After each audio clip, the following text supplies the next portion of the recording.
Bom dia, hoje é dia 24 de outubro de 2008, estamos na cidade de Porto Alegre e a gente teve a oportunidade de vir aqui e chegamos a ter a oportunidade de ter o escritor, o Dr. Ernesto Bono, que escreveu esses livros, A Grande Conspiração Universal e AIDS, quem gana, e outros livros mais, para trocar algumas ideias sobre ufologia e outros aspectos da medicina. Isso. Bom dia. Bom dia. Escuta, você falou de exopolítica. Política, exatamente. É coisa muito estranha, é um termo bobo, em princípio. Sabe por quê? Porque, em verdade, o empenho humano de querer estudar os alienígenas, os que vêm de fora, e a sua influência na conduta humana ou até mesmo na política, é um tanto quanto ingênua, porque, em verdade, estes alienígenas estão metidos na nossa vida até a raiz dos cabelos. Em outras palavras, eles praticamente dirigem os nossos destinos e estão intrometidos na política em termos gerais. Em outras palavras, muitos dos notáveis políticos que andam por aí, chefe de governo, figuras marcantes, em realidade seriam até mesmo alienígenas disfarçados de gente. Então eles têm uma influência muito maior a nosso respeito do que a gente possa imaginar. E não é o homem que determina a conduta deles, são eles que determinam a nossa conduta e até mesmo os nossos destinos. Porque parece que uma corrente da parte deles chamada Federação está muito interessado em tomar conta definitivamente da superfície terrestre. E para tal se vale de seres humanos especiais, que seriam seus aliados. Eu, no meu livro A Grande Conspiração, coloco que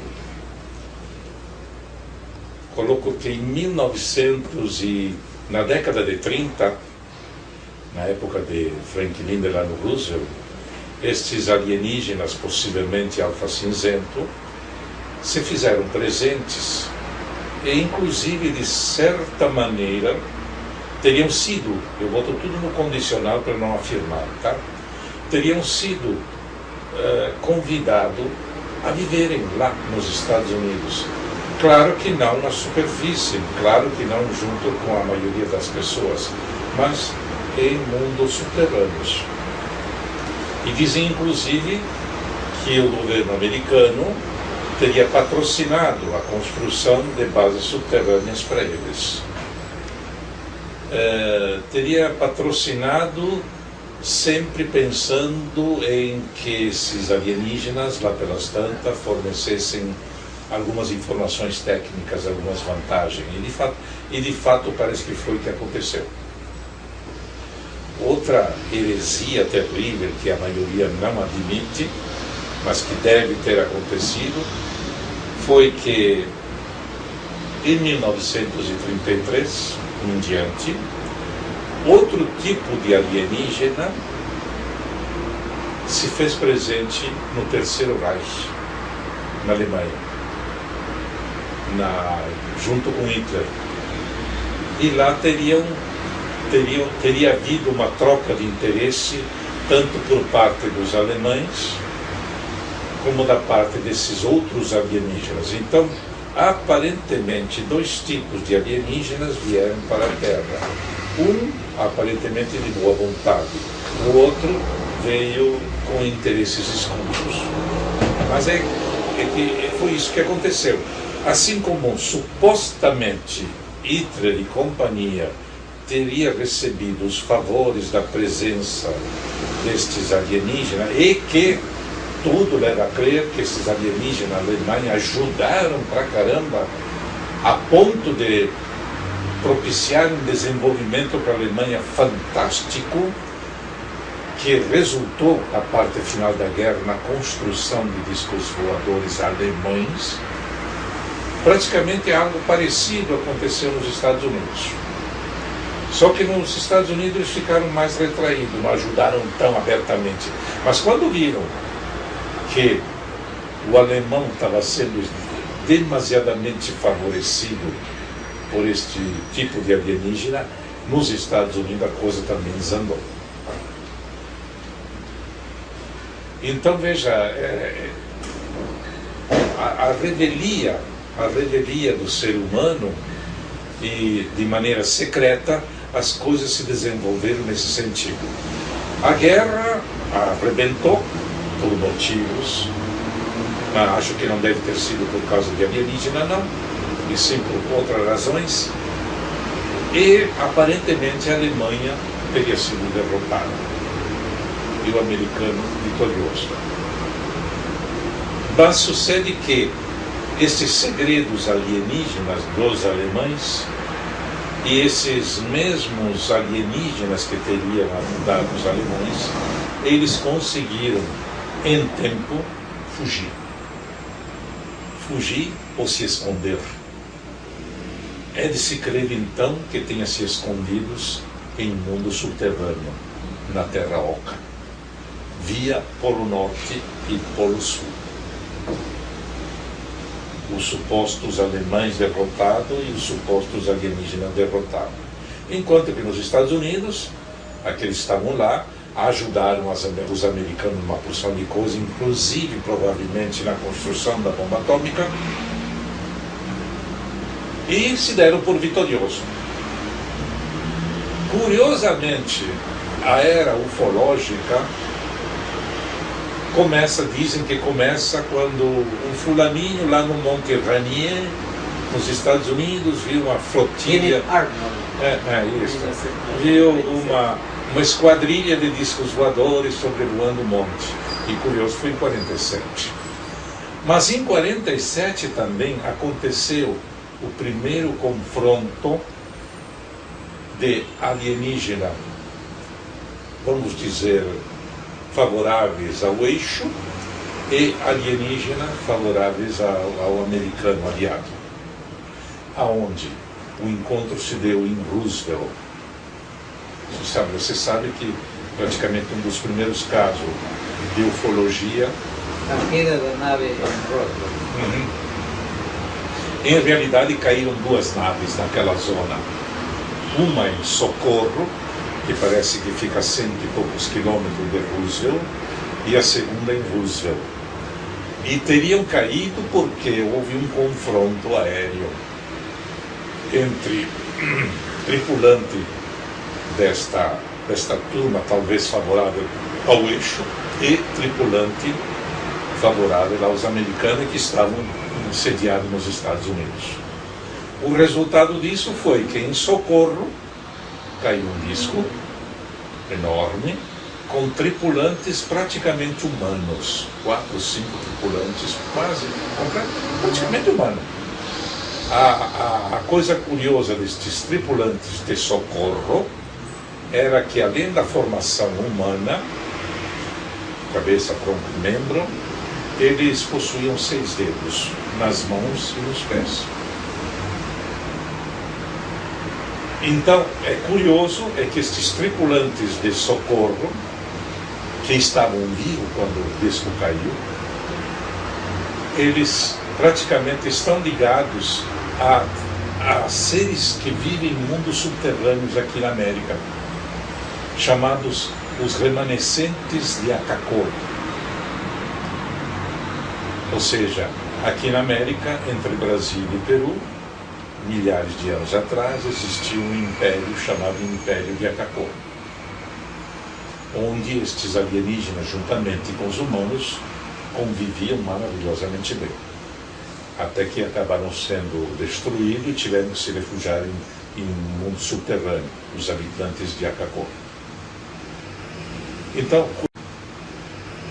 Então, curiosamente, os tripulantes desse disco que caiu em Socorro praticamente são idênticos o formato humano dele, praticamente idêntico aos habitantes de Atacama.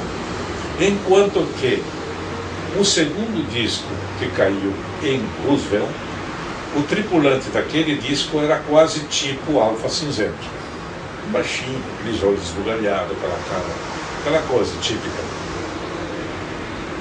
E curiosamente, aquele tripulante era o famoso alienígena hospedados pelo governo americano há muito tempo. Então aí houve um confronto. Naquele tempo, em julho, parece que 10 ou 12 de julho de 47, uma coisa assim, não estou bem lembrado, houve esse confronto e a temática ufológica veio à tona. E o governo norte-americano, o senhor Horizon, teve que abafar. Teve que abafar desesperadamente. Ele fez desaparecer... Escandalosamente, isso. Teve que fazer desaparecer por completo o que tinha caído em Socorro, que caiu num ponto meio deserto, e depois fazer desaparecer o que caiu em Roosevelt, onde houve mais testemunhas. E a coisa ficou nesse tempo. Tudo ficou por isso mesmo. E a partir daí é que a ufologia começou a desambar. No ano 99 saiu publicado o livro de o ex-coronel retirado Philip Corso, O Dia Depois do Roswell. E ele, que foi um alto funcionário da Força Aérea, que trabalhou lá em Alemanha Ocidental, que foi uma pessoa assim premiada, né? Ele, antes de morrer, né, ele escreve um livro e fala que Roswell foi um fato real, e que não somente isso, senão que a tecnologia achada aí foi utilizada, né, por até algumas empresas, ou seja, algumas indústrias, né, para se aproveitar através da engenharia reversa, né, e acelerar, né, as tecnologias, a inovação, né, uma coisa interessante que escreveu esse coronel, né, Philip Corso. Provavelmente sabendo das coisas, né? Bom, só se sabe que depois daí a temática ufológica começou a desandar, quer dizer, começou a aparecer aqui, a aparecer colar. Foi criada a CIA, especialmente para estudar a temática ufológica. Hoje ela é uma agência de espionagem internacional, mas naquela época foi criada exclusivamente para estudar os discos voadores. Foram criadas a NSA, que estuda as comunicações eletrônicas. Foi criada o... NSA seria, não é NASA, não é... Não, Serviço Secreto. NSA. National Security, não sei o quê. Certo. Ele é um serviço poderosíssimo, mais poderoso que a CIA, e mais poderoso que a FBI. E recebe verbas fantásticas e ninguém se mete na vida dele, ninguém manda, só ele. Mas ele sabe de tudo a respeito de discos voadores, a respeito de comunicações. Ele penetra em tudo, sabe de tudo. E foi criado naquela época. Então, a partir daquela época, começaram a aparecer os tais de disco voador, porque se tornaram presença. Presença, primeiro porque havia terminado o segundo conflito mundial, e segundo porque o homem começou a fazer as tais de experiências com bomba atômica, e com essas experiências de bomba atômica ele estava de alguma maneira atrapalhando a vida dos habitantes de mundos subterrâneos e mundos submarinos. E por isso que eles tiveram que vir à tona para ver se impediam as tais de experiências idiotas que os humanos faziam. E daí em diante a coisa desandou. Bom, se criaram então até serviços secretos de estudo de discos voadores, aquela turma que investigava como é que era o negócio do Projeto Azul, Blue Book. Uma patifaria, uma cretinice que só vivia bisbilhotando se alguém sabia a respeito de discos voadores. E assim vem até hoje. Então, de alguma maneira, os alienígenas estão se metendo na nossa vida como nunca.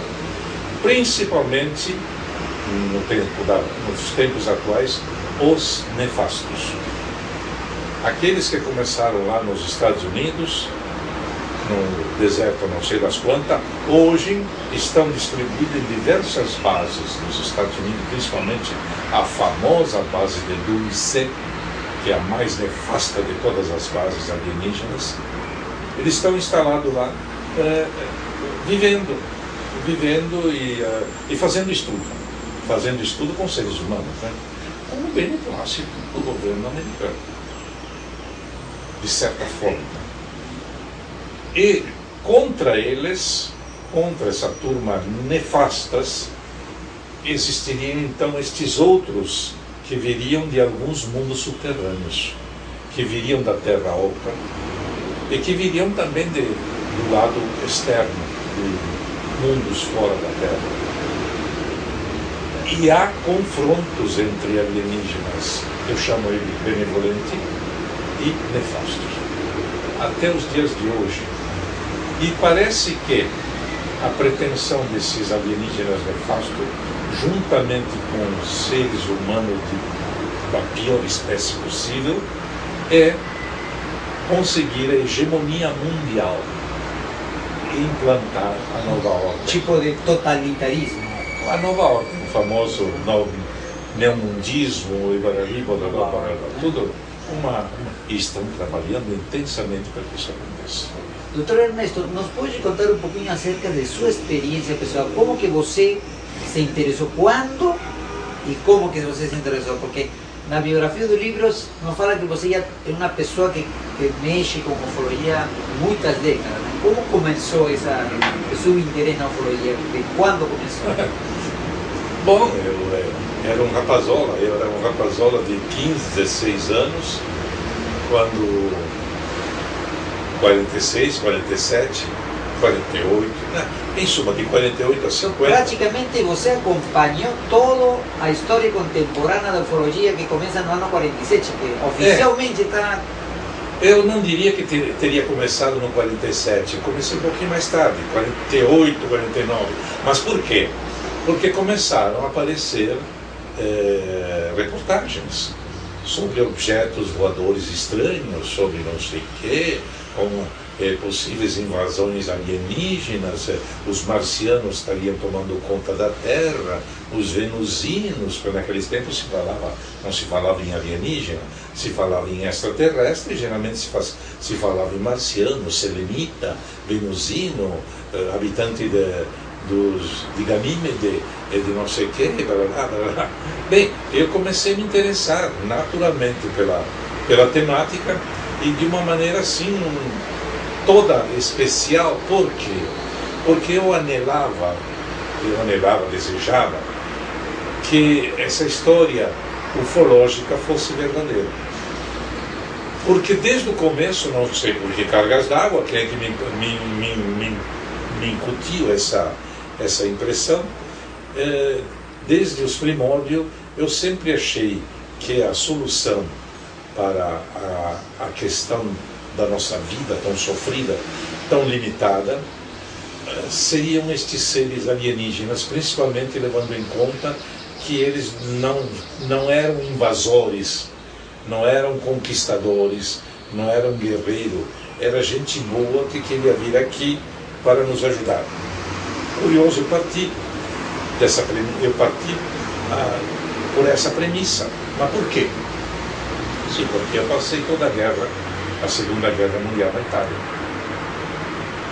Eu conheci os bombardeiros dos aliados desde o primeiro dia que a Itália entrou em guerra. Mussolini declarou guerra em 10 de junho de 1940, no dia 11 de junho caíram bombas na rua onde eu morava, em Torino. Você nasceu aonde? Na Itália. Na Itália. Em que cidade? Eu nasci em Marostica, mas a minha cidade é Torino. Torino, né? Turino, né? Então eu me criei lá em Torino. Em que ano que nasceu? 34. 1934. Então, desde o começo já comecei a conhecer os bombardeiros aliados contra a cidade. Então, desde o começo já comecei a conhecer os bombardeiros aliados contra a cidade italiana e que se prolongaram até 1945. E vocês se podem imaginar como é que a Itália ficou com a terminação da guerra. Estava numa miséria desesperada, toda destruída, e eu naquela fase, em 1947, fevereiro de 47, graças a parentes que eu tinha aqui no Brasil, pude vir para cá. Então eu trouxe uma imagem muito traumatizada. Eu era jovenzinho, 12, 13 anos, quando eu vim para o Brasil.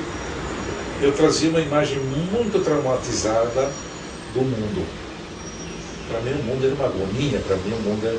E, curiosamente, com 14, 15, 16 anos, descobri essa nova fonte de vida e comecei a me interessar. E não parei mais. Eu lia tudo, pegava os livros, mas tudo que dizia respeito a discos voadores eu lia. E eu sempre tinha aquela visão otimista da presença ufológica. Sempre achava que os alienígenas eram gente boa, eram seres quase humanos e que tinham as melhores das intenções e que poderiam provocar uma verdadeira revolução no nosso meio. Claro que me enganei, né? Mas, enquanto pude, mantive essa visão, até que a prática me levou a ver que a história não era bem assim. Assim, praticamente comecei, vamos dizer, 48, 49, 50, né? Ainda não tinha chegado em 1950, eu já estava enfurnado na temática ufológica. Claro que eu não saía à rua ou a campo aberto a investigar, isso não. Mas, bem mais tarde, em 60, comecei a travar conhecimento dos pesquisadores. E, na medida do possível, participei também em pesquisa a campo aberto. E de lá para cá fui, até chegar ao ponto em que isso me encontro hoje. Né? A sua apreciação da influência que você nos comentou dos seres extraterrestres na vida social, econômica e política atual, como a gente vê no livro, né, sem dúvida tem um fundamento e uma argumentação em documentos e fatos objetivos, até públicos, né? Mas eu queria, na verdade, saber se, além de toda essa grande bagagem de argumentação e pública que você estabeleceu uma teoria, né, sobre essa a influência dos seres extraterrestres, eu gostaria de saber, como em uma parte do livro você escreve, né, de que você, no seu ouvido, ou seja, além de tudo isso, você no seu ouvido, se isso foi uma questão literária, uma questão figurada, ou é que, assim como... Não, eu ironizo isso com a palavra fada madrinha. A fada madrinha me contou. Tá, entendi. É uma forma literária para dizer que efetivamente se davam influências telepáticas ou canalizada, ou coisa desse tipo. Só que nunca reputei de grande importância. E nem sequer, por causa disso, eu formei algum grupo místico ou coisa parecida. Desculpa que insiste, não entendi. Ou seja, quando eu leio o livro e eu tento entender de onde que vem, além dessas fontes que a gente está comentando, né? Se você, além dessas, recebe outro tipo de informação não convencional, não por exclusiva para você, é assim ou simplesmente que você... Não. Inclusive você quer saber se eu tive por acaso um contato exatamente, um contato telepático, físico. Não, ou até físico, né? É isso. Eu diria que sim e que não. Não, eu diria que sim. Certo. Eu fiz contato com 2. Só que eu não tenho certeza absoluta que eles eram alienígenas. Eles eram humanos, claro. Mas não eram humanos. Isso não está descrito em algum dos seus livros? Não, isso eu não coloquei, isso eu não usei colocar. Em algum momento você comentou, em alguma, ou simplesmente você deixou aí, nunca comentou? Não, vamos dizer assim, de contato, o primeiro, por exemplo, eu fiz um contato humano, não telepático, né? eu fiz o primeiro contato humano com um cidadão. Eu tinha ido ao Rio de Janeiro fazer uma palestra a convite da Irene Granchi. Eu fiz a minha apresentação. Quando foi isso? Em que ano, mais ou menos? Deve ter sido em 80, ou talvez antes, 78, 80. Certo. Tá. E fiz aquela minha palestra, me retirei, me encolhi, me sentei na plateia, porque outros iam falar, e aí se aproximou um cidadão e se apresentou muito cordialmente e começou a falar. E eu, em seguida, telepaticamente, eu senti, meu Deus do céu, esse cara não é humano. E ele começou a falar, baixou o tom, por causa do outro estava expondo os seus assuntos, e começou a dizer coisas sobre ufologia que nenhum ser humano podia dizer. E informações assim extraordinárias que eu conhecia em 78, 75, eu conhecia a ufologia escrita às pencas, e eu percebi que aquilo que ele me dizia não estava escrito em parte nenhuma. E curiosamente ele se aproximou e ficou blá blá blá blá blá blá blá blá blá, ficamos falando, e o assunto era tão interessante que eu resolvi escutar. Vamos fazer o seguinte, vamos sair da plateia, vamos lá fora, ficar conversando num canto para não atrapalhar. E fui. Junto comigo estava um jornalista famoso, Luiz Carlos Maciel, um grande amigo, teatrólogo, escritor. E nós três ficamos assim falando. Curiosamente, houve um momento em que eu estava falando com ele e era um ser humano comum. E não sei por que cargas d'água eu disse assim, mas eu preciso ver quem é esse cara. E curiosamente, não sei de onde saiu, mas saiu.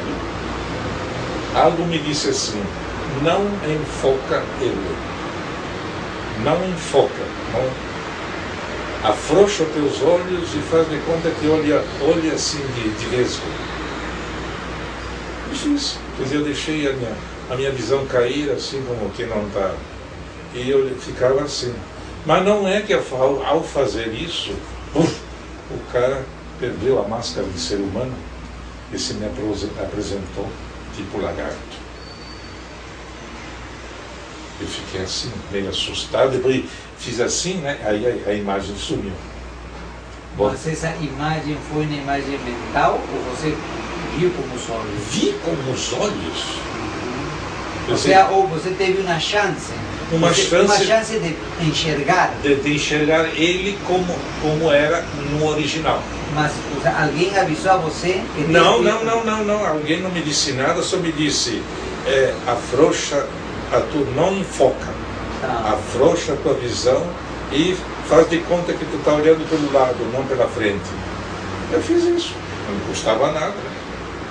E foi exatamente ao fazer isso que a imagem humana dele cedeu lugar a uma imagem tipo lagartiana. Por uns instantes. Por uns instantes, claro. Tanto é verdade que eu fiquei pasmo e até com medo, e aí enfoquei e aquilo, fugiu. Ele voltou a ser natural. Mas eu não disse nada, né? Fiquei quieto comigo mesmo, até depois eu até pensei assim, não, agora eu estou delirando. Né? E fiquei por isso mesmo. Mas, curiosamente, o meu amigo, o escritor, estava comigo e teve a mesma experiência. Ele também viu o cara, tipo lagarto. Ele, inclusive, como tu viste que eu vi? Porque o cara é um lagarto. Mas foi assim rápido, né? Uma coisa rápida. Tanto é verdade que ele, antes de se despedir, ele disse assim para mim, eu sei que tu viste a minha face original. Falou? E tudo isso, conscientemente, você lembra perfeitamente? Perfeitamente. Nós só não botei nunca em livro. Tá? Eu sei que você viu a minha face original.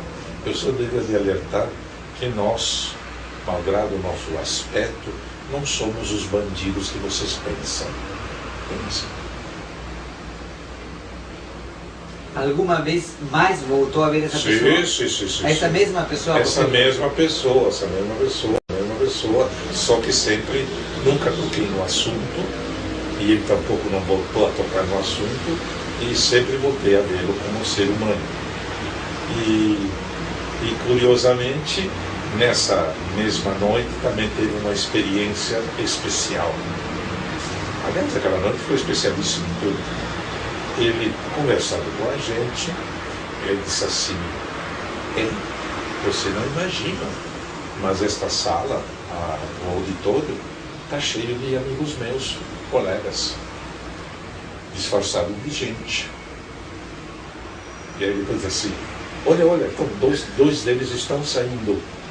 Ele olha, ele disse: olha, eu não consegui ver, mas estavam saindo dois, descendo as escadas. O meu amigo olhou e viu dois seres humanos perfeitamente naturais, rapazes jovens de 28, 30 anos. A primeira coisa que ele disse: eu lamentavelmente não vi.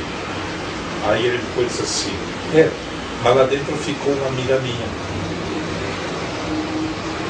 e ela está assistindo, acompanhando. Vocês a querem conhecer? Disse ele para mim. Quer? Aí ele simplesmente ele fez assim. E daqui a pouco abriu a porta do auditório, abriu a porta e saiu uma mulher. E veio ao encontro dele. Fulano de tal, parará. E os dois eram dois alienígenas. Tá? E inclusive falavam como seres humanos. Como seres humanos falavam de uma maneira tipicamente de alienígena disfarçado de gente. Bobagem, tudo conversa fiada. E depois paravam e conversavam devagarinho. Eu tinha deixado, depois de ter tido tantas evidências de que eles eram... Estavam por dentro da sociedade. Sim. Eu cheguei a dizer para eles: escuta, dá um jeito lá, o teu comandante, o teu disco, que sei lá, eu faço com que eu consiga entrar na nave de vocês, travar conhecimento. Ele ouviu, não disse nada. E a outra estava junto, conversando com ele. Aí ela parou. E aí ele começou a dizer: comunica ao comandante que o Dr. Bono gostaria de fazer um contato com a gente. Quem sabe se ele permite que isso aconteça. E ela: está certo, eu entendi. Mas esse som, esse som que você não entendia? Não. Não, a fala rápida era a fala comum, mas porque ela se fazia passar por professora. Então ela contava em minúcia o que os alunos estavam fazendo dentro da aula, tudo supérfluo, mas para desviar. Entendi. E de vez em quando aparecia uma frase, uma ideia relacionada com o interesse que você estava tendo. E falaram bem pausadamente. Bom, o fato é que a coisa ficou assim. Depois eu voltei a fazer contato com eles por outros motivos. Com essas mesmas pessoas? Não, só com ele. Porque ela de certa maneira desapareceu do mapa. Tá? Ela era de Minas Gerais. Mas eu tive que voltar a fazer um contato com ele por uma questão pessoal minha, porque eu tinha perdido meu filho num acidente aqui na favela.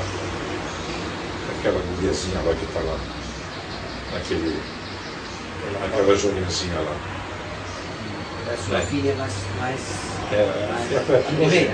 a primogênita, né? E ela morreu num acidente aqui, e eu sabia que não era acidente, que era outra história, e fui pedir socorro para ele. E ele tentou me ajudar o que pôde, mas no final não deu em nada, e inclusive ele faleceu. ou seja, aparentemente foi dado como morto e foi enterrado ou sumiu. E curiosamente, aparentemente ele tinha família em Copacabana. Era tudo aparentemente. Ele tentou me ajudar o que pôde em relação ao caso da minha filha, mas não deu. Então esse foi um dos especiais. Esse foi o mais especial de todo. E também travei com isso. Hã? Pega o banheiro? Pode. Pega o banheiro. Ele foi o caso mais especial. Depois apareceu um segundo. Esse sim, esse ficou mais dúbio do que o primeiro.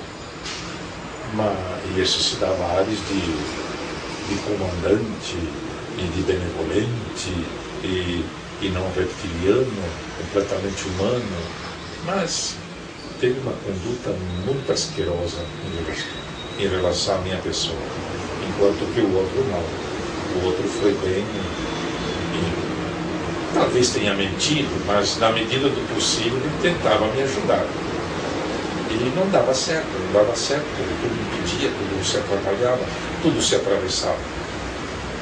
Então eu diria que conscientemente, com dois tripulantes conscientemente entrou em contato.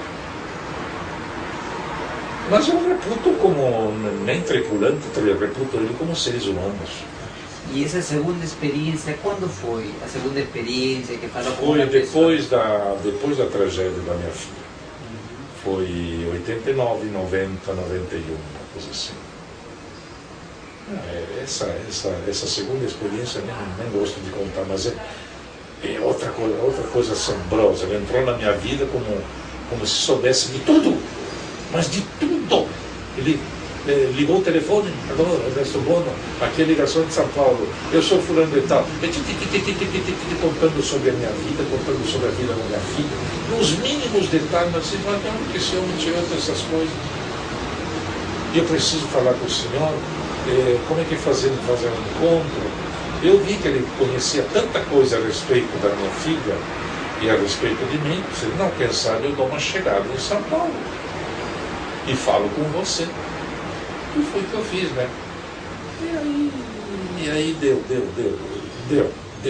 que não deu em nada. Ele apenas soube, sabia que eu era escritor e queria saber de onde que tinha tirado todas essas coisas. Você conhece demais, você está correndo perigo, não pode continuar assim, tem que ser mais cuidadoso. O que eu vou fazer? Mais um detalhe, esse livro foi escrito depois do acidente da morte da minha filha. Você comenta. Em desespero de causa. Por quê? Eu estava tão desesperado com o acontecido que se eu não escrevesse alguma coisa, provavelmente ia fazer até uma besteira. E acabei escrevendo esse e um outro livro, no qual eu conto a minha tragédia, a tragédia que diria... Você refere a Manipuladores da Falsa Realidade? Falsa Fatalidade. Então, o livro está ali, ó. Inclusive, vou fazer o seguinte, vou tirar o... É certo. Opa, que pena. Sem problema.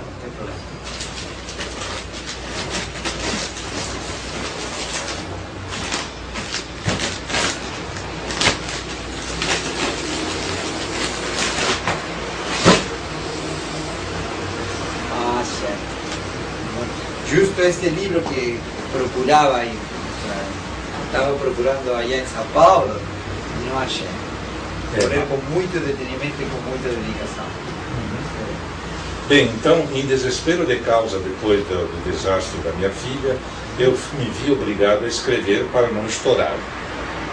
E escrevi em verdade escrevi um livrão, assim, enorme. A primeira parte e a segunda... E essa é a primeira parte e essa é a segunda parte, exatamente. Tá. Certo. E eu vou te dar a terceira lá, que é o certo. Apocalipse Desmascarado. Certo. E tudo foram escritos quase contemporaneamente. Praticamente. praticamente. Isso. E nesses livros, então, eu desabafo, eu conto as minhas experiências, e esse cidadão de São Paulo, impressionado com o conteúdo deste livro, ele quis entrar na minha vida e entrou. E, inclusive, ficou prometendo que ia dar um jeito de me trazer notícia da falecida, que até de propiciar um contato de novo, mas tudo mentira. Afinal, não deu em nada. Mas é um tipo especial. Assim que, mais uma coisinha para acrescentar, nunca disse isso em público, não vou dizer. Eu praticamente aconteceu o que aconteceu com a minha vida, porque de 1980 a 89 eu sofri uma mutação fantástica em termos de ufologia. Foi em 1980 a 89. Justo antes do acidente antes do acidente da minha filha. Ou seja, aí começaram a entrar influências estranhas que me obrigavam a escrever e me faziam revelações políticas e ufológicas fantásticas. E eu, naturalmente, não tomava nota. Quando você fala dessas influências que faziam revelações, você se refere que você chegava às evidências e você interpretava, ou você... ou eram ilusões. Ou eram... você percebia ideias que não eram suas. Eu percebia ideias que não eram minhas, claramente, a ponto de elas me deixarem perturbado. Talvez como uma forma de telepatia? Poderia ser como telepatia, mas era mais do que telepatia, porque eu me deprimia pra caramba. Outra coisa, havia revelações positivas, altamente significativas, coisa que eu jamais tinha lido em parte alguma, e havia outras me ameaçando de morte. Para com isso, porque vão te matar. Tu vais morrer. Deixa de... Para, não insiste. Não vai em frente. Desiste. Olha que vais morrer. Se tu não morre, alguém da tua família morre. E eu entrava num desespero, numa depressão. Mas o que eu estou fazendo? Estou apenas ouvindo umas coisas e ninguém está sabendo nada disso. Quer dizer, nem eu poderia conhecer. Mas eu dizia assim, mas se me dão, como é que eu vou cortar isso? Se essas revelações vêm ao natural, como é que eu corto? Não, tu é que está chamando, para com isso. Bom, portanto é verdade que a coisa foi de 80 a 89 nessa base. Nesse período eu estava escrevendo um livro chamado Parar este Falso Mundo. Um livro que ficou um gigante deste tamanho, que era uma coisa assim assombrosa, que é uma verdadeira revolução em ciência, física, química, astronomia, tudo, a revolução científica mais extraordinária que se podia ter tido conhecimento, eu estava escrevendo, baseado num autor budista antigo chamado Nagarjuna. Me caiu nas mãos esses escritos de Nagarjuna e eu fui lendo. Aliás, eu já tinha tentado ler Nagarjuna 20, 30 anos antes. Não conseguia, não entendia, não conseguia, deixava de lado, não conseguia, deixava de lado. Até que em 1980 agora vai, agora eu te decifro. E comecei a decifrar Nagarjuna e em cima disso escrever as minhas coisas. E aí começaram as ameaças. Para, não vai em frente. Não, eu tenho que ir. E dele a escrever.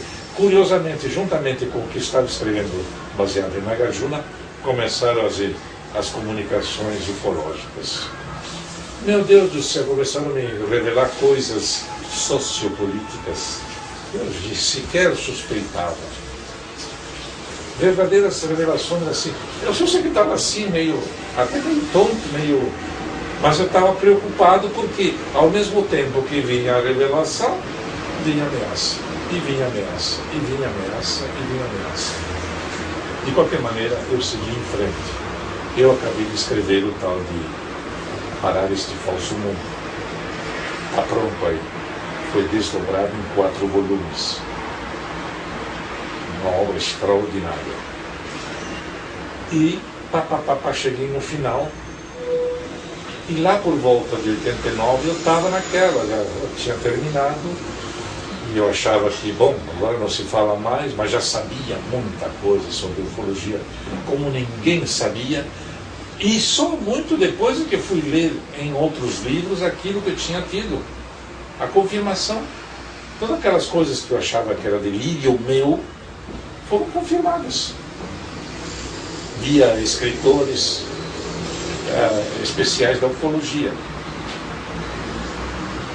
E sempre me avisavam, tu vais pagar, alguém da tua família vai morrer. E diziam, quando aconteceu, em agosto de 89, o que aconteceu. Eu já tinha tido contato com o fulano lá do Rio, mas eu estava assim, em altas, e se deu, aí quase que enlouqueço, né? Então, nessa fase, quando você recebe essas ideias que você reconhece como não eram suas, estão colocadas principalmente no livro Como Parar o Falso Mundo, ou nesses 3 livros, nessa trilogia? Não, Parar o Falso Mundo não está nada, porque Parar o Falso Mundo eu me baseei no Nagarjuna, e Nagarjuna não tocava. Então toda essa consideração é principalmente nessa trilogia. Nessa trilogia, em verdade existiria um 4º livro, que não foi terminado, e que nunca foi publicado, que eu chamei Jovens, por favor, não morram. Jovens, não morram. Baseado na minha filha. E baseado no que eu descobri em relação aos demais jovens. Né? E esse livro está lá no canto. Não completei.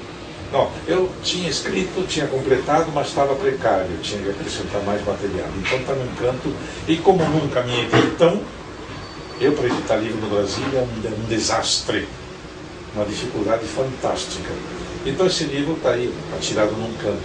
Então ao todo seriam 4 livros, 3 publicados, e nesse 4 eu conto com detalhe o que aconteceu com a minha filha, o que aconteceu depois, o que eu tentei fazer, e que não deu em nada.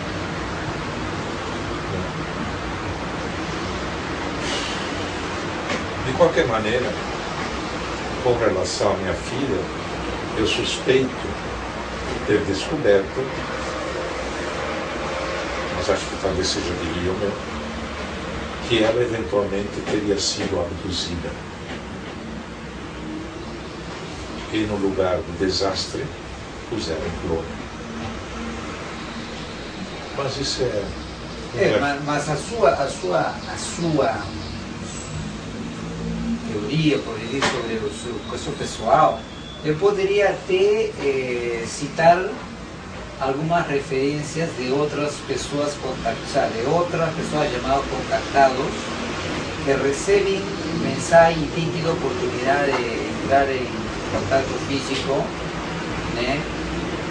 E que referem que em um plano cósmico de resgate ou de resgate de algumas pessoas do nosso planeta estão sendo retiradas, né, do corpo físico e às vezes deixada, como vocês, um corpo, né, sem ânima, um corpo fantoche, exatamente. Mas isso não é uma, o sea, isso é uma coisa transmitida, o sea, não é uma coisa, o sea, vários recebem essa informação. Por exemplo, no desastre que aconteceu no final de 2004, aquele maremoto, do tsunami, né? Tsunami.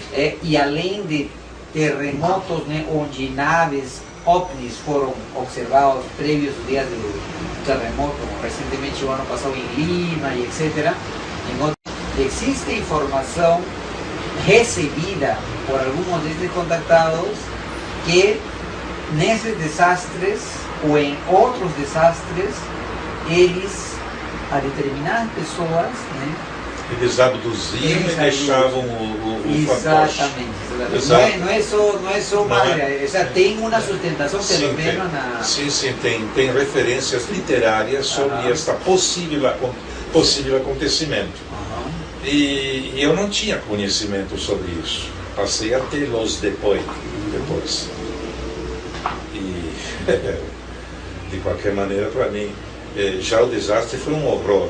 E depois essa possibilidade de quem não sabe se ela simplesmente foi abduzida e deixada, aí piorou, né? Mas aí eu acho que amigo, posso chamar de amigo? Então, eu acho que aí um pouco fica na interpretação do fenômeno da abdução, né? Porque nós, a maioria da comunidade ufológica vê o fenômeno da abdução em termos do que aconteceu a Barney e Betty Gil, Antônio Vilas Boas, né? Que aparentemente deixam uma imagem um pouco traumática de que foi uma coisa contra a vontade dele, né?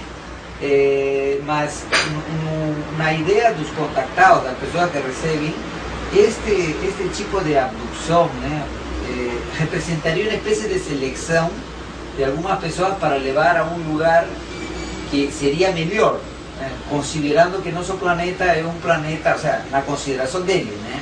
É um planeta de um nível evolutivo, tanto espiritual, muito precário, onde as condições físicas e sentimentais, né, são mais primitivas e que em outros planetas, né, em outros planos, essas pessoas estariam em uma melhor condição. Então, existe forte documentação. Então, talvez a gente possa ficar mais otimista. Talvez tenha acontecido isso. Em todo caso. Bom, de qualquer maneira, no meu caso, já no primeiro dia do falecimento dela, começaram a acontecer coisas com força que tu só não imagina. Ela desesperada me comunicava: não estou morta. Eu não sou esse. E no próprio enterro, no próprio velório, eu não estava louco, estava simplesmente entristecido, claro, sentado, e ela se me aparece. Começou a gritar também: eu não sou aquela coisa que está lá, e apontava para o caixão. Eu não sou aquela coisa que está lá, estão te enganando. Putz, você não pode imaginar o que eu senti, né? Comecei a chorar feito um desesperado. E eu vi ela ir em direção perfeitamente natural, aquela Adriana comum, ir em direção ao ataúde, o atafalco, né? E tentando virar o caixão. Tentava virar. Não conseguiu, é claro. Putz, eu entrei. E foi depois disso que comecei a achar que a possibilidade da abdução e da substituição possa ter sido verdadeira. Aí sacou mais, né? E muita gente achou que eu estava ficando louco, mas eu não difundia para ninguém essas impressões, guardava só para mim. Até o ponto de que você no seu livro você não conta nada disso, nas suas experiências pessoais, porque você percebia de que era uma coisa, um tipo de informação que as pessoas nem poderiam suspeitar que fosse plausível. Uma coisa já que fica, para a maioria, né, fica no limite do real, do imaginário. Isso. Mas o fato lamentável é que antes eles me ameaçaram. vai acontecer, vai acontecer. E eu vivia deprimido. Eu queria, mas por que isso? Eu exclamava aos eventuais ameaçadores, que eu não enxergava, mas eu via, né? Qual é de vocês? O que eu fiz contra vocês para vocês me ameaçarem desse jeito? Você está sabendo demais, não pode. Não pode saber, você não pode, você vai revelar essas coisas proibido. Ah, é? Bom, então eles me ameaçaram e pá, aconteceu. Poxa, é demais, né?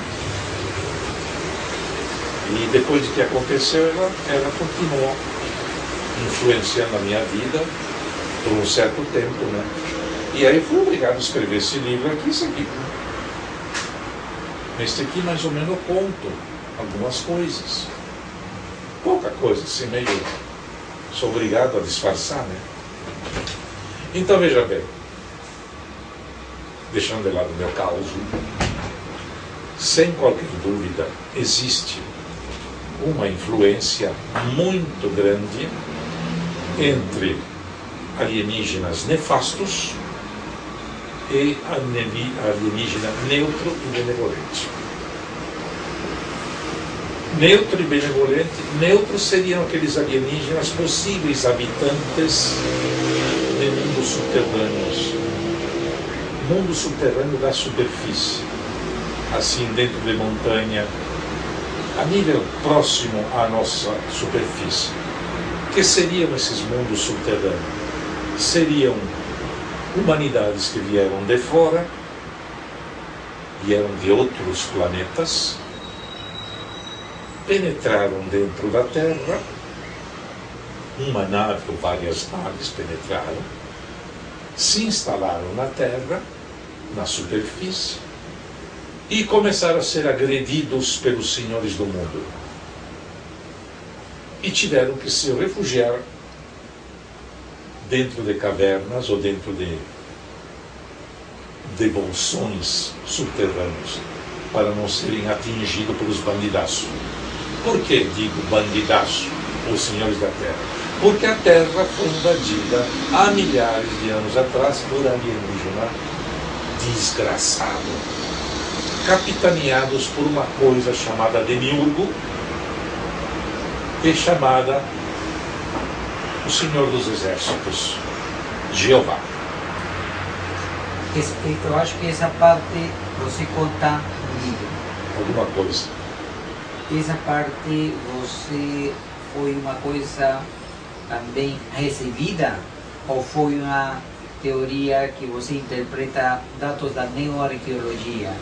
E isso que você falou é uma dedução da questão histórica, da análise da Bíblia e outros? Sim, ou é mais uma, assim, não, esta informação está sendo passada para você?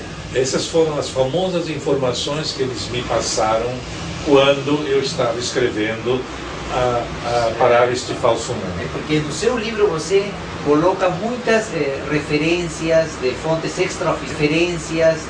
extraoficiais do governo americano, mas aí depois do lado começa você a comentar outro fato, mas não tem sustentação do documento. Então, às vezes fica um pouco difícil até que ponto é contribuição sui generis sua, sim, né? E até que ponto já é uma referentação de outro fato, de outras ideias expostas. É, né? simplesmente, aparentemente, é uma coisa minha, mas curiosamente calcada em registros humanos. Porque quando eu falo na Bíblia, quando eu falo no Gênesis, eu não estou inventando história, está escrito lá no Gênesis. Eu apenas estou lhe dando uma interpretação que até então ninguém havia dado. E da qual você tinha sido principalmente recebido estas influências sem ter conhecimento a respeito. Depois apenas foi confirmado. Então, essas histórias são antiquíssimas, mas todas elas praticamente estão registradas em livros clássicos. Isso coloca ao senhor como um contatado. O sea, segundo a minha análise, interpretação e classificação, e essa é uma questão de por que estou aqui, porque eu queria esclarecer melhor, né, Se o senhor, além de ser um estudioso, um cientista, um escritor e um eu pesquisador, também se você, porque eu perguntei para outras pessoas, né? Muitas pessoas, mas ninguém consegue responder, né? Aparentemente não sabem interpretar. No meu juízo, essa frase que você escreve aí, que foi sussurrada aos seus ouvidos, e depois eu falei, eu acho que ele deve ser, eu acho que agora, pelo que você me está contando tudo, né? Eu acho que confirma a informação, né? A ideia de que você... Eu nunca considerei que pudesse ser contatado. Porque eu nunca considerei, embora possa ter sido, ou então, embora continue sendo. Por quê? Não me agrada a ideia da canalização. Não me agrada a ideia do mediunismo.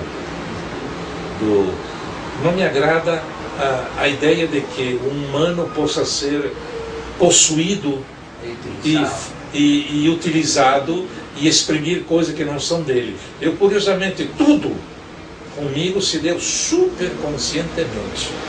Mas não que eu pus a cabeça a trabalhar feito um doido, imaginando ou raciocinando. Não, fluía. Brotava, eu ficava assim. Na verdade, só para comentar, né, estes contratados que eu sigo, né, tem várias formas de eles receber. Alguns ficam, por dizer assim, em transe, né, e eles começam a falar, uma pessoa entra no seu... Outros através de tipo de psicografia. Outros chamam mentografia. Recentemente teve a oportunidade de falar com o senhor Domingos Giesi. Falei com ele me comentou, uma pessoa maravilhosa, muito honesta, né? E eu acho que desses contratados existem muitas, por dizer, métodos, por dizer, ou formas de como eles entram em contato. E uma questão que é muito comum é que é a lei ou vontade. A pessoa não diz eu quero ter um... Geralmente aparece o contato, né? Chegam a ter essa facilidade através dessas técnicas, né? Então é uma questão muito interessante, né? Acho que, segundo a minha interpretação, e é uma questão já pessoal, né? É algo que mexe assim como um karma. O senhor também comenta o karma, ou seja, um fato nesta vida que parece que foi condicionada ou até solicitada ou até já predestinada, né? Antes de vir para aqui. Exatamente. Nós vamos ver, só que uno não lembra, né? Por que eu recebo estas ideias? Por que eu me tive que encontrar com um ser? Por que vinha? Alguns recebem pedra, no caso do espanhol, né? San Martín, né? Por que eu recebo uns rollos, que em Peru receberam uns pergaminos, né? De um extraterrestre que conviveu assim fisicamente, né? E assim, outros recebem implantes, né? Por que curaram meu braço e deixaram um implante aqui, né? Que também foi um caso do Peru. Então ele se pergunta por que eu, né? Por que eu e por que os demais? Por que me colocam nessa decisão de dizer, contar para os demais o que eu sei, o que eu descobri, o que eu recebi, né? É uma questão, eu acho que mais mexe com essa questão do karma, né? Uma questão já pré-definida e que a gente não lembra, né? Pode ser. De qualquer maneira, eu volto a repetir, com toda certeza me utilizaram, mas eu nunca admiti que isso tivesse acontecido. Porque sempre me considerei presente, nunca fora de prumo, nunca delirante, nunca possuído, nunca exaltado misticamente. Não, eu estava ao contrário, bem lúcido, até demais. Mas mesmo assim, eles fizeram o que fizeram, se é que fizeram. Por isso que eu inventei o termo minha fada madrinha, como dando a entender que efetivamente algo de fora cantou no ouvido, mas eu não sei quem é. E você também define o karma no livro como uma... Você define de outra maneira, com outra ideia? Sim. Como termo... o karma é apenas a prática da ação intencional. Isso. Ou seja, o ser humano, quando começa a agir... A lei da geração condicionada. Essa é outra. Essa é outra, né? Essa é. Tudo aquilo... A lei da ação e reação. Isto. São 3 leis que regem o universo. Todas as demais leis científicas são falsas. A primeira lei que rege é a lei da geração condicionada. Isto sendo em pensamento, aquilo aparece, se objetiva, se concretiza, se manifesta, se, para tal, o homem agir intencionalmente. Primeira lei. Isto não sendo pensado, aquilo não aparece. E não aparecendo não se faz nada. É óbvio, né? A segunda lei, lei da interdependência. Sou eu, assim, eu estou diante de alguma coisa. Então vem o testemunho. Eu estou diante de uma coisa. Vem o testemunho. Sujeito e objeto. Qual dos dois é mais verdadeiro? O subjetivo ou o objetivo? A ciência jura que é o objetivo. Ela tolera o subjetivo via psiquiatria, psicanálise, psicologia acadêmica, que é uma porcaria. Enquanto que os orientais colocam o subjetivo acima do objetivo. Bom, mas de qualquer maneira, aparentemente existem essas duas realidades, subjetiva e objetiva. Bem, aí, mas a sabedoria antiquíssima, sabendo disso, ela criou a lei da interdependência e disse: o livro, sou eu que te vejo, e vendo-te, me vejo. Porque tu e eu somos iguais, nós estamos separados. E vendo-me, vendo-te, não, vendo-me, sou eu que te vejo, e vendo-te, me vejo. Então, tu é eu. E vendo-me, te faço. Ou seja, me vejo obrigado a agir. E concretizo eu. Essa é a segunda lei. E essa, então, em termos de célula, funciona que é uma barbaridade. Sou eu, célula desgraçada, que te vejo. E vendo o teu porcariazinha, me vejo porque tu e eu somos idênticos. Não há nenhuma separatividade, nenhum separatismo entre eu e tu, célula. E vendo-te, vendo-me feito célula, te faço porque eu passo a agir no laboratório, começo a mover-me intencionalmente. E o ato intencional concretiza, consubstancia, objetiva, materializa. Essa é a segunda lei. E a terceira lei é a lei do karma. Tudo aquilo que tu fizeres ao próximo, para ti o estarás fazendo. Portanto, tenha cuidado. O mal que ao próximo fizeres, para ti o estarás fazendo. O bem que ao próximo fizeres, para ti o estarás fazendo. Essa é a lei do karma. E digo mais, digo que a lei do karma surge e é irrevogável. A lei do karma é impossível de evitar. Eu digo que a lei do karma surge toda vez que o homem passar a agir propositadamente, intencionalmente.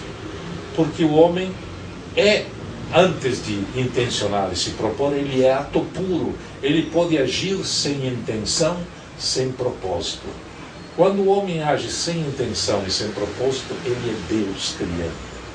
Quando o homem age com intenção e propósito, ele é um demônio destruído. Então não existe a lei do karma atingindo o homem. Existe o ego-karma, que vira consequência. Oi, tudo bom? Tá? Existe o ego-karma que vira consequência. Não queres ter consequência? Seja ser e não karma. Seja ser e não ego. Doutor, me conta como que foi a sua experiência. Não, vamos lá um pouquinho mais. Como foi a sua experiência profissional?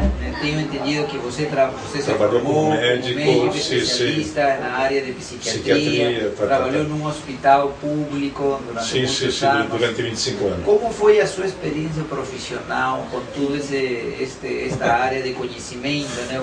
Como que levou você, levou sua área? Eu tive todo o tempo trabalhando como profissional, principalmente dentro do Hospital Psiquiátrico São Pedro.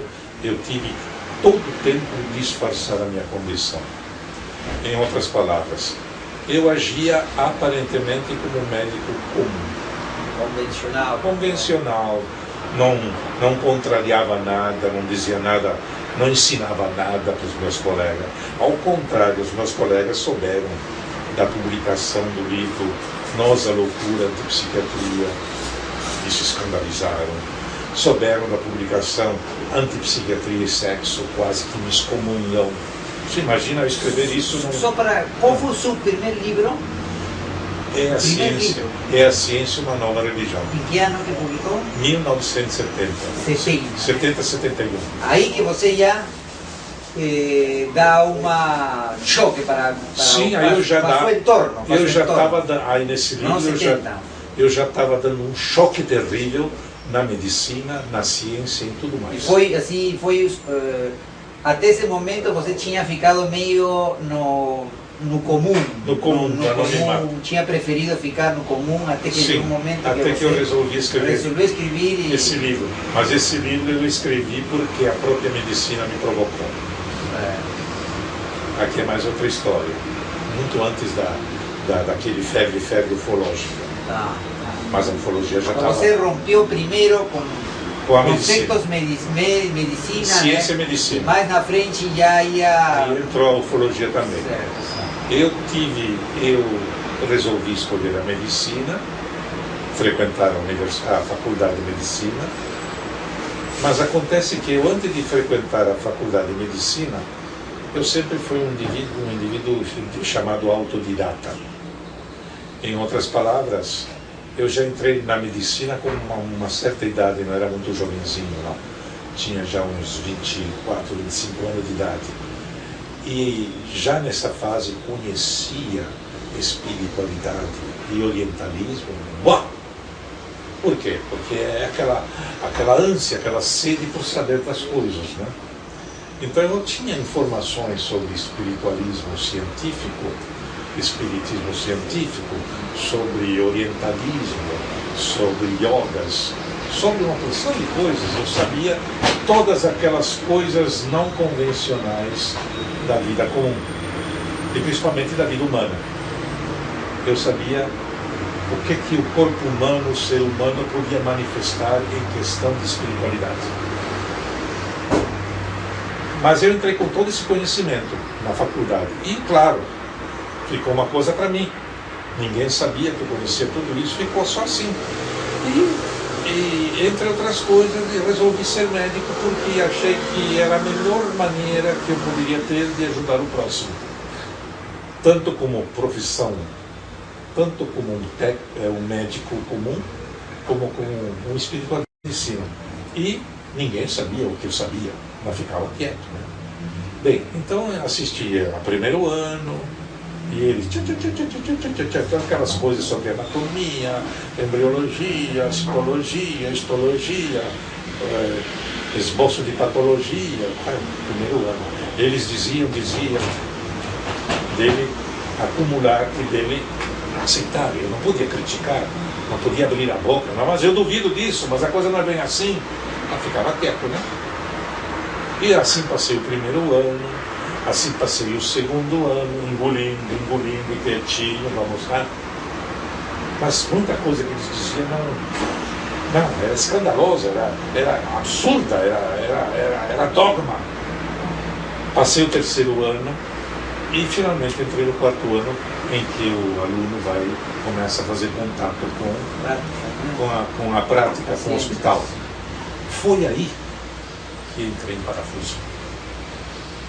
Isto é, quando eu vi que eles aplicavam diretamente no ser humano toda aquela baboseira dos 3 primeiros anos e tratavam o ser humano como uma máquina, explicava tudo cientificamente. Dissociado do componente espiritual, de outra coisa. Tudo era laboratório, tudo era exame, tudo não sei o quê, tudo sintoma, tudo interpretação, tudo lógica e razão, e ele entrou em parafuso.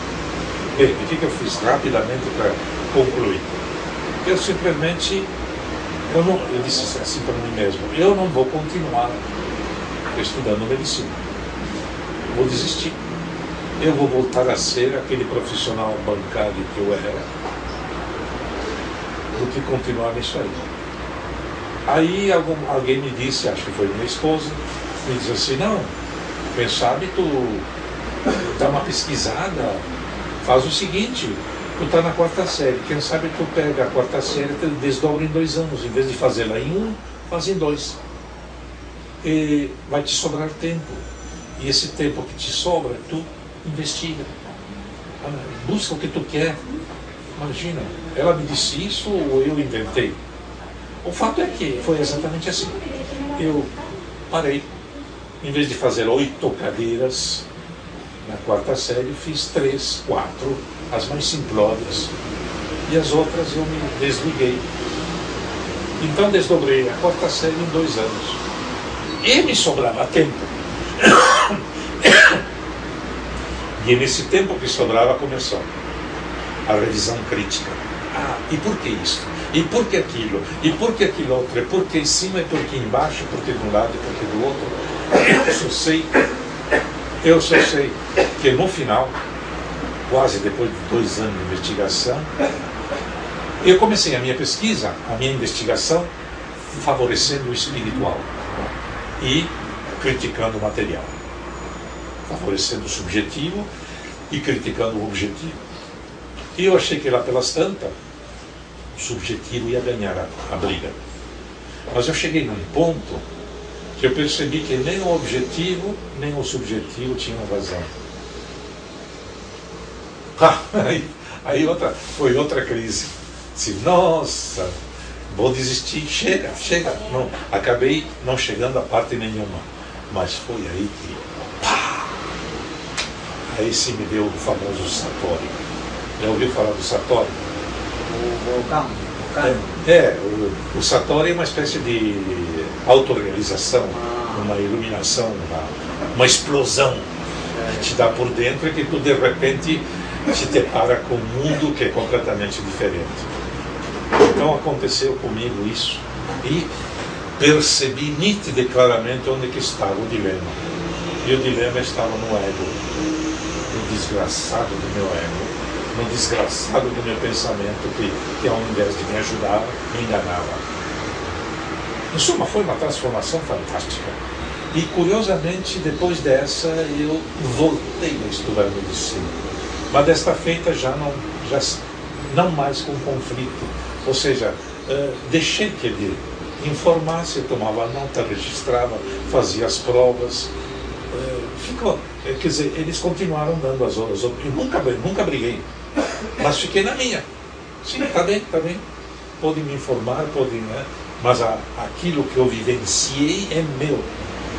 E eu tenho certeza que a minha vivência é a correta, é exatamente a que vou aplicar nos meus pacientes quando me derem o diploma. Foi o que tentei fazer. Tanto com paciente particular, como em paciente do hospital, só que no hospital foi muito de jeito. Ninguém se dava conta do que eu fazia. Apenas se perguntavam, como é que o Dr. Bono consegue efeitos tão... Eles me consideravam analfabeto, me consideravam primários, senhores psiquiatras. Ridículo, absurdo. Não é? Absurdo, não é absurdo, eu conseguia. Por quê? Porque eu sabia que o sentimento era tudo. Eu sabia que a ação correta era tudo. Eu sabia que a identidade médico-paciente era tudo. E eu então criava uma atmosfera, eu e o paciente, que estava certo. Enquanto que os outros tratavam como um objeto, tecnicamente. E foi depois disso que eu resolvi escrever esse livro da ciência, Uma Nova Religião, depois dessa experiência. E o livro foi lançado depois da minha formatura. E lá eu praticamente faço uma verdadeira revolução em termos científicos. Baseado nisso e baseado em todas aquelas coisas que eu tinha tomado conhecimento antes de entrar na medicina. Mas sempre fiquei assim, né? Sempre humilde. Não, mas não tinha o que fazer, não adiantava. Eu clamar ou gritar para um colega, mas vocês não estão se dando conta, não sei o que. Blá, blá, blá. Ao contrário, eles ficaram sabendo da livro da existência, eles ficaram sabendo da existência do livro da ciência e liam um trecho para mim, na minha cara, para me ridicularizar. Como é que você diz uma coisa dessa, assim? Isso é absurdo, doutor Bono. Faz de conta que é ficçãozinha, dizia para eles. Faz de conta, ficava assim, não questionava, não criticava. E depois quando... Você tinha que fazer um jogo de cintura para levar essa questão profissional. Quando eu escrevi Antipsiquiatria e Sexo, uma colega de psiquiatria, que praticamente foi ciência, quase me bota para a rua. Tão revoltada que ela estava com aquela ousadia minha de ter falado mal da psiquiatria e da psicanálise. Onde já se viu? Isto que o tio dela era diretor do Instituto de Psiquiatria lá no próprio São Pedro. Mas a ver do filho. Então essa foi uma experiência. Depois a ufologia veio... Enriquecendo, tudo ficou enriquecendo o seu conceito atual, né, da vida, da ciência, da ufologia, né? Se cometi pecado, paciência. Se tem alguma virtude, ótimo. Na verdade, pelo que veio pela sua obra, né, você tem uma obra muito contribuidora para conhecimento, para a ciência. Na verdade é uma coisa que deveria ser melhor divulgada, né? Ao contrário, me fecharam todas as portas das editoras no Brasil inteiro, depois da publicação desse livro aqui, e daquele ali. Aquele ódio assim, parece que algo se levantou. Claro que se levantou. Os famosos aliados dos alienígenas nefastos. Os famosos terrestres aliados do alienígenas nefastos, que eu chamo eles de anti-humana raça. Chega. Tá bom, agradecemos a oportunidade que tivemos aí com o nosso amigo Dr. Ernesto Bono, tá? E será até uma próxima. Dá certo. Vou ligar aqui já.